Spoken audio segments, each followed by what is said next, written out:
Hello all, welcome to Roja's my vlogs. మనం ఇవాళ శ్రీ విష్ణు సహస్రనామ స్తోత్రములోని 36వ పాదము 36th పాద నేర్చుకుందాము.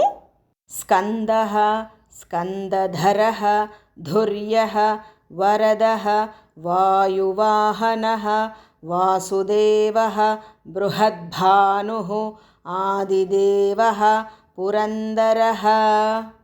స్కందః అమృత రూపంగా ప్రవహించువాడు లేక వాయు రూపంలో అన్నింటినీ ఇంకింపజేసేవాడు. ఇంకొక అర్థం ఉంది. స్కందః అంటే ఏంటి? కుమారస్వామి సుబ్రహ్మణ్యుడు కదా. సుబ్రహ్మణ్యుని ద్వారా మహిమను వ్యక్తీకరించిన భగవంతుడు.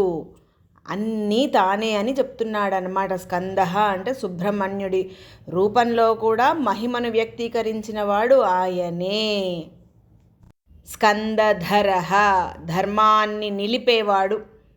ఇంకొక అర్థం కూడా ఉంది. అగ్నిదేవుని రూపంలో కుమారస్వామిని ధరించినవాడు. స్కంద అంటే కుమారస్వామి సుబ్రహ్మణ్యుడు కదా. ధర అంటే ధరించినవాడు. కుమారస్వామి సుబ్రహ్మణ్యుడిని ధరించినవాడు అంటే ఏమిటి ఇక్కడ అర్థము? సుబ్రహ్మణ్యుడికి తండ్రి ఎవరు? పరమేశ్వరుడు కదా. ఆ పరమేశ్వరుడి రూపంలో కూడా తానే అయి ఉన్నవాడు అని చెప్పటం అన్నమాట స్కందధరః అంటే. ధుర్యః సమస్తమైన భూతాలు సకల జీవుల యొక్క సృష్టి స్థితి లయల భారాన్ని, ఆ బరువుని వహించువాడు, మోసేవాడు కాబట్టి ధుర్యః అని అంటారు. వరదః వరములను ప్రసాదించువాడు, వరములను ఇచ్చువాడు కాబట్టి వరదుడు. మనము కోరుకుంటున్నాం కదా, వరాలను కోరుకుంటున్నాము. ఆయనేమో మనకి వరములను ప్రసాదిస్తూ ఉన్నాడు కాబట్టి వరదః అని అంటారన్నమాట. వాయువాహనః సప్త వాయువులను చలించునట్లుగా చేసేవాడు. అంటే ఏంటి? పెద్ద గాలులను నియంత్రించే మరియు కదిలించేవాడు. వాసుదేవః 2 పదాలు ఉన్నాయి కదా. వాసుదేవః. వాసు అంటే ఏంటి? ఆయన విష్ణువు అన్ని జీవాలలో సర్వభూతాలలో వసిస్తూ ఉంటాడు. అంటే ఏంటి? అన్ని జీవులలో తానే నివసిస్తాడు. అన్నిటినీ తన రక్షణతో కప్పి ఉంచుతాడు. అన్ని జీవాలలో తానే నివసిస్తూ తన రక్షణతో కప్పి ఉంచుతాడు కాబట్టి వాసు అంటారు. దేవ అంటే ఏంటి? క్రీడించటము లేదా ప్రకాశించడము లేదా జయింపగోరుటం అన్నమాట. వాసుదేవః అంటే ఏంటంటే సర్వభూతాలలో వసించి ప్రకాశించేవాడు లేదా క్రీడించేవాడు అని అర్థం అన్నమాట.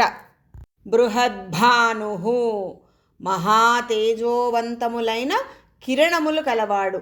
అంటే అర్థమేంటి? సూర్య చంద్రాదుల కిరణాలు ఎవరికి చెందినవో, సూర్య చంద్రాదులచే ఎవరు విశ్వాన్నంతా భాసింపచేయుచున్నాడో అట్టి ఆ విష్ణు పరమాత్మే బృహద్భానుడు. సూర్యకిరణాలతో చంద్రకిరణాలతో ఈ విశ్వాన్నంతా ప్రకాశింపచేస్తున్నాడో అట్టి విష్ణువే బృహద్భానుడు అని అంటున్నారన్నమాట. ఆదిదేవః ఆది అంటే మొదలు, మూలము కదా. దేవతలందరికీ కూడాను మూల పురుషుడు లేదా సర్వానికి అంతటికీ కారణభూతుడైన దైవం అన్నమాట ఆదిదేవః అంటే. పురందరః దేవతల శత్రువులెవరు? అసురులు, రాక్షసులు కదా. ఆ రాక్షసుల యొక్క పురములు అంటే నగరములన్నమాట. దేవతల శత్రువులైన రాక్షసుల యొక్క నగరాలను ధ్వంసము చేసినవాడు కాబట్టి పురందరః అని అంటారు. పాదం మొత్తము చదువుదాము. స్కంద స్కందధరో ధుర్యో వరదో వాయువాహనః వాసుదేవో బృహద్భానురాదిదేవ పురందరః. ఈ పాదాన్ని ఆశ్లేష నక్షత్రము 4వ పాదంలో పుట్టినవారు రోజు చదువుకుంటే మంచిది. రేపు 37వ పాదము నేర్చుకుందాము. Thank you for watching.